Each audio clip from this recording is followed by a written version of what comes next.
अगर आपसे कोई पूछे कोई इलेक्ट्रिक व्हीकल कार कंपनी का नाम बताओ तो ज्यादातर लोग इस सवाल का जवाब देंगे टेस्ला।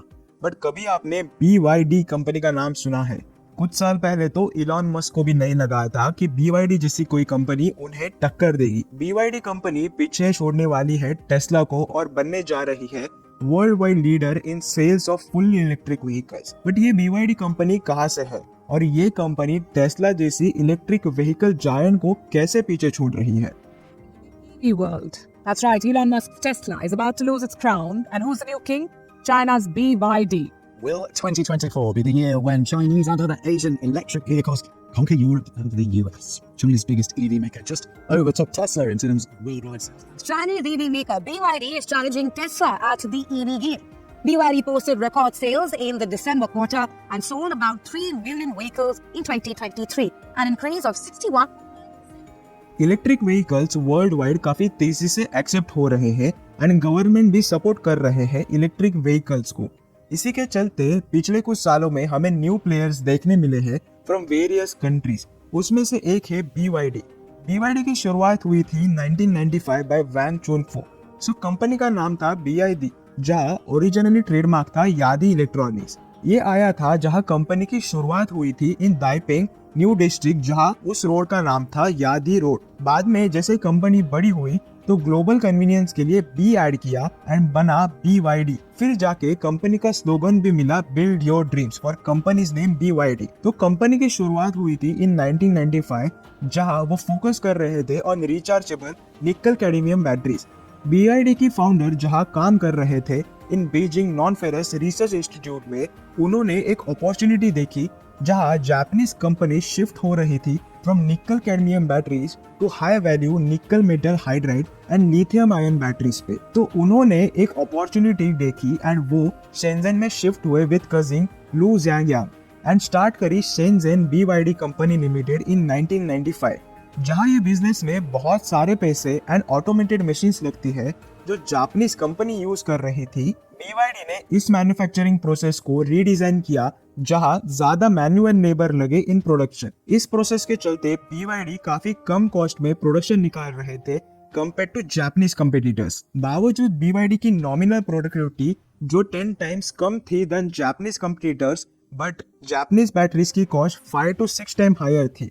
इसके चलते BYD कंपनी रैपिडली ग्रो करके world's leading nickel cadmium battery manufacturer बनी बाय 2002, जहां टोटल 65% ऑफ ग्लोबल प्रोडक्शन उनके पास था। आगे चल के अगले 7 सालों में BYD बनी सेकेंड लार्जेस्ट प्रोड्यूसर ऑफ निकल metal hydride batteries and third largest in lithium ion batteries. 10 साल बाद BYD ने आधे से ज्यादा स्मार्टफोन मार्केट को कैप्चर किया था। मतलब अभी आप अगर फोन पे ये वीडियो देख रहे हो हो सकता है उस फोन की बैटरी की रॉ कंपोनेंट्स BYD के हो। उसी से याद आया, ये चैनल नया है। अगर आपको ऐसे वीडियोस पसंद आ रहे हैं तो चैनल को जल्दी से सब्सक्राइब कर दो। आते हैं BYD पे वापस। तो सितंबर 2008 में वॉरेन बुफेट की कंपनी बर्कशायर हैथवे की subsidiary company mid American energy holdings में BYD कंपनी में $230 मिलियन इन्वेस्ट करे थे। ये सब में आपका क्वेश्चन होगा कि ये कंपनी तो बैटरीज बना रही थी बट अचानक से गाड़ियां कैसे बनाने लगी? तो हुआ कुछ ऐसे इन द ईयर 2003।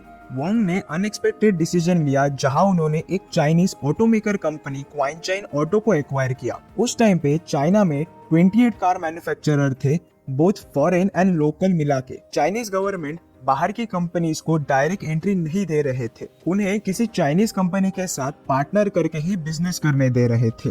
सो बाहर की कंपनीज चाइना में बिजनेस करने के लिए झिझक रही थी चाइनीज गवर्नमेंट के इंटरफेस के चलते। इसके चलते BYD ने 250 मिलियन चाइनीज येन इन्वेस्ट किए इन क्वाइनचाइन ऑटो और इससे एंट्री हुई इन चाइनीज मार्केट में और ऑटोमोबाइल इंडस्ट्री में। बट ये जो कंपनी एक्वायर करी थी क्वाइनचाइन ऑटो, उसकी टेक्नोलॉजी जो वो यूज कर रहे थे काफी आउटडेटेड थी। सो BYD ने न्यू मैन्युफैक्चरिंग प्लांट में इन्वेस्ट किया एंड न्यू टेक्नोलॉजी लाए कंपनी में। अगले 2 सालों में कंपनी ने अपनी फर्स्ट कार लॉन्च करी BYD F3। इसके बाद कंपनी ने अपनी पहली plug in hybrid vehicle BYD F3 DM launch की इन 2008 and first production battery electric vehicle BYD E6 launch की 2009 में। BYD अपने सारे पार्ट जो एक व्हीकल बनाने में लगते हैं वो इन हाउस बनाती है एक्सेप्ट विंडोज एंड टायर्स।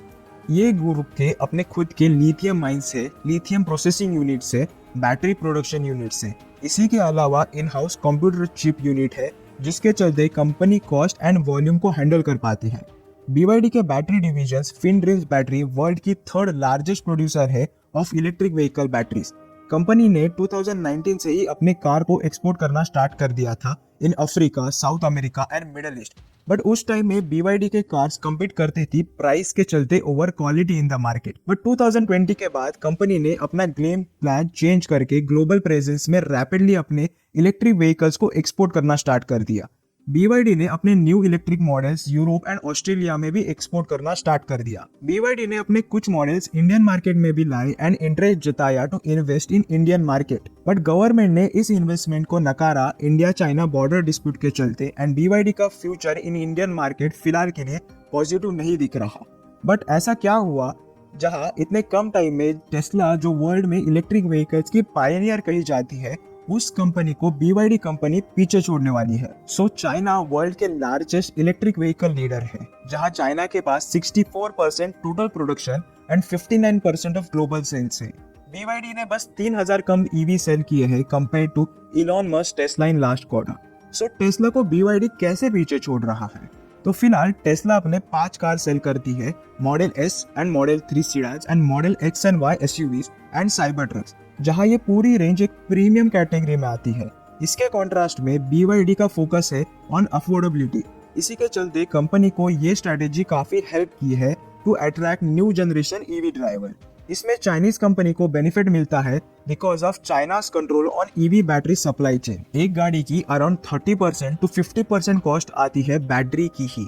इसी के चलते चाइनीज कंपनी ना ही बस अब लेबर एंड मैन्युफैक्चरिंग सेक्टर्स को डोमिनेट कर रही है, बट ऑल्सो क्रिटिकल मटेरियल जो एक EV के लिए इम्पोर्टेंट है उसे भी डोमिनेट कर रही है, अकॉर्डिंग टू रिपोर्ट जो पब्लिश हुआ था फ्रॉम मॉर्गन स्टैनली।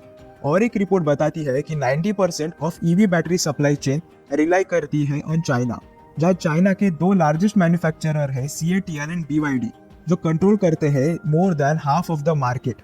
अगर यहाँ तक वीडियो में मेरे साथ हो and video informative and interesting लगा हो तो वीडियो को लाइक एंड चैनल को सब्सक्राइब कर दो, ताकि ऐसे डिफरेंट टॉपिक पर वीडियोस आपसे कभी मिस ना हो।